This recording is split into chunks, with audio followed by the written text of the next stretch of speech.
As you know, gun channels are under attack by YouTube. Content creators receiving community strikes just for simply showing the safe operation of a firearm. And we can no longer show the safe operation of a firearm, you can no longer do gun reviews. So moving forward, any gun reviews that we do in the future will be on Patreon only. You can join our Patreon for as little as $1. Want to take a moment and thank those of you who are supporting this channel, because there is value in this content. And we cannot risk losing a voice for God just simply so we can show you a new gun. So moving forward, it's on Patreon. That link is below.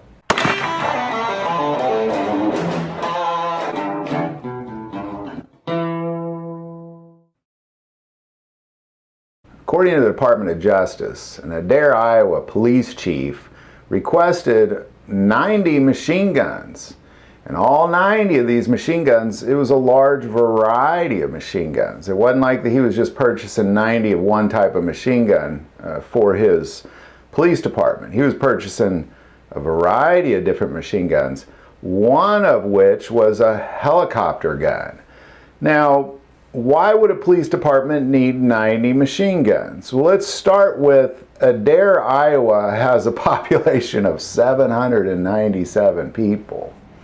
And if you look at the Adair, Iowa police website, there's the police chief, who is still listed as the same guy, and 3 officers. So you have a town of less than 1,000 with a police department of 4 employees, and they're requesting 90 machine guns. And so obviously this is an issue. So what's he doing with 90 machine guns? Well, according to the Department of Justice, what was taking place, they followed him between 2018 and 2022 when he requested all these machine guns. Of course, it sent up red flags.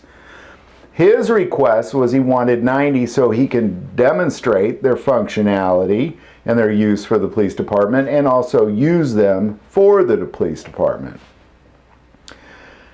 But this request was for such a large amount of machine guns that really it ultimately raised flags, because they're charging him with conspiracy to make false statements and defraud the ATF. Well, that's the charge you get when you make a straw purchase. So what he's doing is he's literally buying these machine guns and selling them to civilians.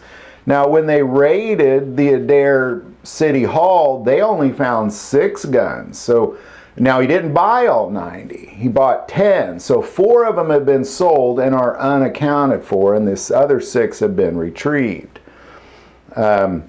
Chances are they're not the only ones either. This happened in Kansas City several years ago. I remember this taking place. It was a couple decades ago. We had the same thing going on here. Police have the ability to purchase military weapons, and oftentimes, and in this case, they're purchasing them for friends. They're purchasing them for other people. Because it wasn't just him being indicted. He was working with somebody else to get it to the people that are requesting the guns, which is why there's such a large variety of guns, because everybody's got a shopping list, and he apparently took that list and made the request to get all of them, everything on that list.